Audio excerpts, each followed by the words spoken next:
원래 평소에도 이제 쌀국수 같은 거를 자주 이렇게 드시나요? 아니에요. 근데 좋아하는 것과 운영을 하는 건 또 다른 문제잖아요. 네. 요식업이 이제 어릴 때 편의점 하셨었는데 네. 막상 해보시니까 어떠신 것 같아요? 바쁜 건 있는데 재밌어요 저는. 요건 진심이에요. 진심으로 재밌는데 너무 그 손님이 몰릴 때가 사실은 좀 힘들고.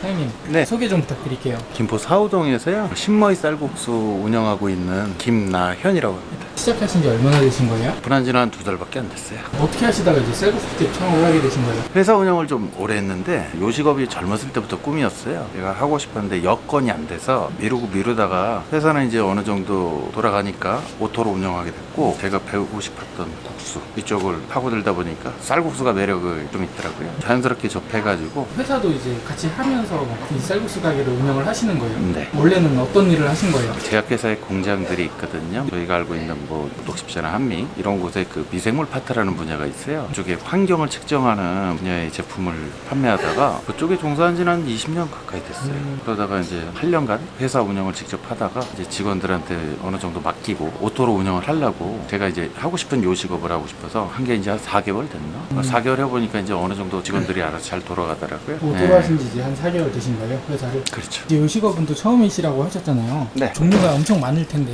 왜 이제 쌀국수로 하신 거예요? 처음에는 사실은 해장국집을 하고 싶었어요. 제가 술을 좀 좋아하기도 하고 수육 같은 안주들을 좋아해서 하고 싶었는데 여건이 좀 안 맞더라고요. 사람 관리도 어려울 것 같고. 그래가지고 이제 급선회했죠. 그러다가 여기 신머리 쌀국수 뿐만이 아니라 다른 곳까지도 다 알아봤는데 좋은 점이 많더라고요. 일단 물류 비용도 없고 뭐 인테리어나 나머지 부분도 각자 알아서 해도 되고, 쌀국수 운영이 어떤 요식업 중에서도 전 제일 쉽다고 봐요. 제가 여러 군데를 알아봤는데 순댓국도 그렇고 감자탕도 그렇고, 근데 일단 조리가 쉽고요. 그리고 제가 여기를 선택하기 전에 3, 40군데 맛을 봤을 거예요. 쌀국수 집을 위주로 좀 했고, 그 다음에 이제 칼국수 두 가지를 비교했는데 쌀국수를 결론적으로 선택하게 됐습니다. 원래 평소에도 이제 쌀국수 같은 거를 자주 이렇게 드시나요? 아니에요. 근데 좋아하는 것과 운영을 하는 건 또 다른 문제잖아요.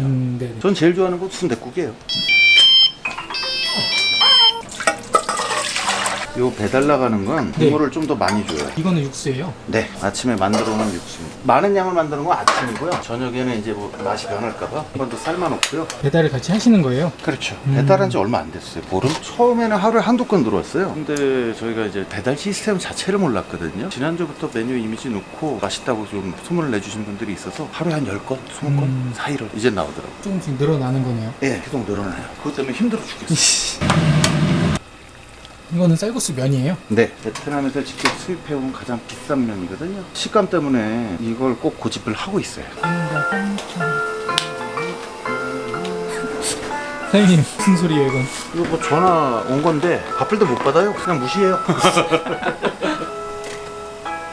이거는 무슨 고기예요? 이건 소고기입니다. 저희는 생고기를 써요. 중량에 맞게 맞춰서 드리는 거예요? 그렇죠. 오히려 약간 중량을 정해진 양보다 조금 오버해서 드려요. 적게 드리는 건 문제가 되는데 많이 드리는 건 관계가 없어요. 작은 차이라 고객들은 잘 모를 거예요. 배달 나가는 거는 그 육수를 따로 주시는 거네요? 그렇죠. 양을 더 많이 드리고요. 이유는 있어요. 저희가 포장 용기를 굉장히 큰 걸 사용하다 보니까 적게 드리면은 좀 모자라 보여요. 작은 걸로 바꿔봤더니 문제가 뭐냐면은 너무 꽉 차서 흘리거든요. 그 문제 때문에 다시 원위치했습니다. 오븐에 구워야 돼서 오븐에다 굽지 않으면 빵이 질기거든요. 반미 만드시는 거예요? 예. 반미 만드는 거는 어렵지 않나요? 어렵진 않은데 시간이 많이 걸려요. 시간이 많이 걸리는 게 단점이에요. 가장 많이 저희 매장에서 나가더라고요. 저희가 다른 매장보다 쌀국수 양은 적게 나가는데 수량으로 보면은 반미는 압도적으로 많아요. 그 신기해요. 이게 드신 분들이 자꾸 포장을 해가셔갖고 늘어날 건 알았거든요. 근데 반미가 다른 거에 비해서 이렇게 많이 나갈 줄은 몰랐어요. 이거는 다 이제 반미 재료들인 거예요? 네, 드신 분이 포장해 갈 때 사실은 맛있게 먹었구나 라는 생각이 들어가지고 그런 부분에서 이 반미는 만들 때마다 재밌어요. 뜨겁지 않으세요? 뜨거워 죽겠어요. 그 원래는 면장갑을 꼈었는데 미생상 보기 안 좋더라고요. 이게 이제 베트남식 샌드위치 같은 느낌이죠? 그렇죠. 여기에 지금 일하시는 분들은 다 베트남 분들이신 거예요? 베트남 분도 있고 한국 분도 있고. 사장님은 여기 이제 매일 이렇게 나오시는 거예요? 꼭 그렇진 않고 저희가 이제 얼마 전에 또 부평점을 또 시작을 했어요. 사장님이요? 네. 그래서 부평점을 왔다 갔다 하니까 점심시간에는 여기는 오피스 상권이라서 11시 반부터 1시 반까지는 굉장히 바빠요 여기가. 그래서 제가 그때는 홀을 이쪽에 와서 봐주고 그 외의 시간은 부평으로 가서 일을 봅니다. 여기도 오픈하신 지 얼마 안 됐는데 바로 2호점까지 하실 정도면 메리트를 느끼셨나 보네요. 여기 오픈한 지는 2달밖에 안 됐다고 말씀드리지만은 상권 조사부터 해서 사실은 4개월 걸렸거든요. 네네. 여기를 오픈하는 데에만 들인 시간이. 그래서 이미 2호점도 오픈하자마자 이곳이 잘 됐어요. 처음부터 잘 됐기 때문에 2호점도 바로 밀어붙였습니다. 주말인데도 낮에 손님들이 많이 오셨네요. 그러게 주말에는 가족 단위 외식이 많아요. 평일에 그런 경우는 저녁 시간, 오후 시간밖에 없는데 토요일, 일요일은 가족 단위 오신 분들이 많고 이것도 항아리 상권이거든요. 단골 위주로 좀 많이 오시니까. 배달은 확실히 이렇게 챙겨야 될 게 많네요.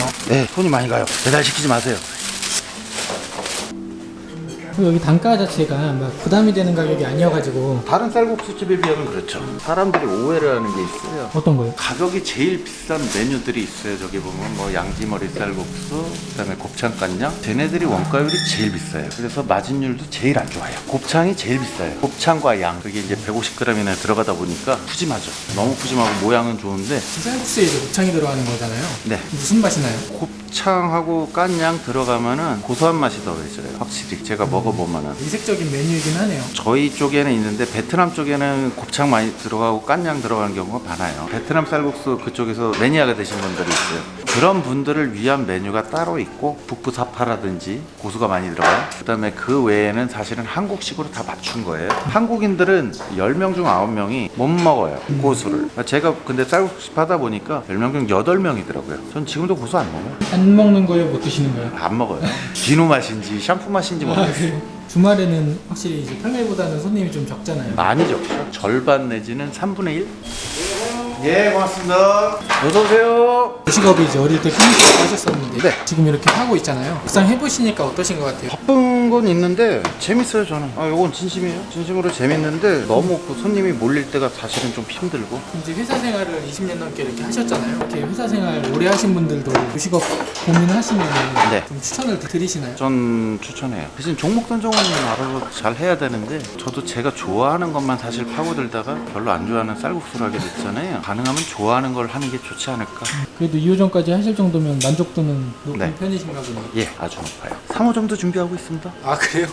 회사 이렇게 오래 운영하시다가 네. 가게 하신다고 하셨을 때 뭐 가족분들이나 반대쪽 저를 말릴 사람은 집안에 없었어요. 저도 또 한 곳이 하거든요. 그렇게 큰 돈을 드리는 거 아니니까 내가 가진 개인 돈에서 해결하겠다 해서 뭐 진행했습니다. 육수에 데쳐가지고 이렇게 나가는 거예요? 네, 저희가 아마 쪽파를 처음으로 구입을 했어요. 원래 대파가 들어가는데 저는 사실 이게 모양 때문에 근데 원가가 비싸가지고 사실 다들 안 하는 거거든요. 겨울에 너무 비싸요. 이렇게 몇 분 정도 이렇게 삶는 거예요? 3분 정도요. 소고기 같은 경우는 한번 뜨겁게 올라오면 그대로 끝. 오래 하면은 얘는 질겨요. 진짜 라면 끓이는 것보다 쉽네요. 네, 오히려 빠르죠. 그래서 쌀국수 하겠어요. 조리가 일단 쉬운 게 최고의 장점이죠. 지금 넣은 게 이제 양이에요? 양이랑 곱창이요. 양이 100g, 곱창이 50g. 처음 먹어보시는 분들도 많을 것 같아요, 이 메뉴는. 네, 주로 매니아들만 계속 시켜요. 하는 데가 잘 없으니까. 그렇죠. 숙주를 되게 많이 넣어주시네요. 숙주는 많고요. 면을 적당히 나가고 있는데 그래도 저희 많아요. 근데 여자분들은 그걸 다 못 드시기 때문에 양을 좀 줄였으면 얘기를 하시더라고요. 그래서 제가 고하는 게 숙주는 양을 올리고 면을 양을 줄이자. 그랬더니 확실히 남기는 게 없더라고요. 지금의 면 양도 다른 데보다는 1.5배 이상은 된다고 전 알고 있어요. 국물 베이스만 좀 다르지 만드는 거는 계속 똑같네요. 거의 같아요. 그래서 간편해요. 창업한 지 이제 2달밖에 안 되긴 했는데 매출은 어느 정도 나와요? 1000만 원 전후라고 보시면 돼요. 마진은 대략 몇 프로 정도 잡는 거예요? 20% 정도 될 것 같아요. 20% 사실 넘는데 왜냐면 배달 매출을 제가 그거는 사실 안 나왔거든요. 홀에서만 네, 2천만 원 홀에서만. 정도 나오는 거네요. 네. 회사 운영하시는 거랑 장사하시는 거랑은 좀 다르잖아요. 예.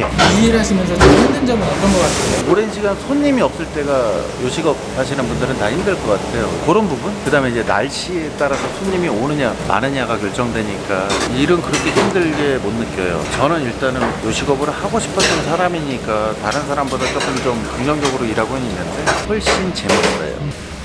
사장님처럼 이렇게 회사 다니시다가 장사하시고 싶으신 분들 계실 것 같은데 그런 분들한테 이제 하고 싶은 말씀 있으세요? 해보세요. 대신 상권 분석이 아주 중요하니까 누구나 다 아는 얘기죠. 상권 분석 중요해요. 저희는 오피스 상권이잖아요. 점심에 매출이 높고 오후엔 적고 그 다음에 또 주택단지거든요. 거기랑 매출 추이가 다 달라요. 그 부분을 고려하셔야 돼요. 저는 이 매장을 2달밖에 안 됐지만 사실 이 매장을 보기까지 강서 화곡동도 돌아다녔고 신월동도 돌아다녔고 그걸 생각하면 그것만 4개월이에요. 그러다가 최종적으로 오피스 상권이 이쪽을 선택하게 됐고 아직까지는 후회 안 하거든요. 업종만 잘 선택하시고 상권 두 가지만 보신다면 얼마든지 저는 좋다고 봅니다. 그럼 닭갈비 처음 먹었는데 너무 맛있어요. 전 마라탕을 좋아해서 그런지 이게 제일 맛있어요. 방금 손님분이 엄청 맛있다고 이렇게 네. 칭찬해 주셨잖아요. 예. 기분이 어떠세요? 좋죠. 저런 분들 때문에 계속 하게 되는 거 아니에요? 근데 이제 호불호 있는 메뉴도 있기 때문에 그것 때문에 한마디 하시는 분들도 있어요. 그래도 사업을 오래 하셔서 그런지 되게 네. 꼼꼼하시네요, 사장님이. 아니요, 사업 때문이 아니고 제 성격이에요. 식당 갔는데 여기 소스 묻어 있고 그릇에 뭐 묻어 있고 먹고 싶지 않잖아요. 돈 내고 먹으러 온 사람들은 그래도 된다고 저는 생각을 해요. 너무 까다롭다 그건 아니죠. 저도 집에서 마룻바닥에 젓가락 떨어뜨렸는데 그거 갖다가 못 먹겠다 하는 정도 사람은 아니거든요. 네. 근데 매장은 틀리잖아요. 유직업 하는 사람들은 다 이래야 된다고 저는 생각해요. 그래도 직원들이 들어주니까 제가 항상 뭐라고 하는 것보단 직접 보여주거든요. 두세 번 보여주면 다 잘 따라해요. 갑니다, 부평으로. 부평 가야 돼, 부평. 좋아하면서 이렇게 싫어하는 척을 해요. 넘어가시는 거예요? 네, 가야 돼요. 그럼 사장님은 이제 앞으로 계획이 어떻게 되시는 거예요? 일단 3호점 매장을 올해 상반기에 집중을 해서 성공적으로 런칭하려고 하는데 잘 될 거라고 보고 있어요. 긍정적인 신호도 나왔고 도움 주시는 분도 생겼고 이래서 그 부분만 잘 되면 될 것 같아요, 저는. 네, 고생하셨습니다. 네, 수고하셨습니다. 네.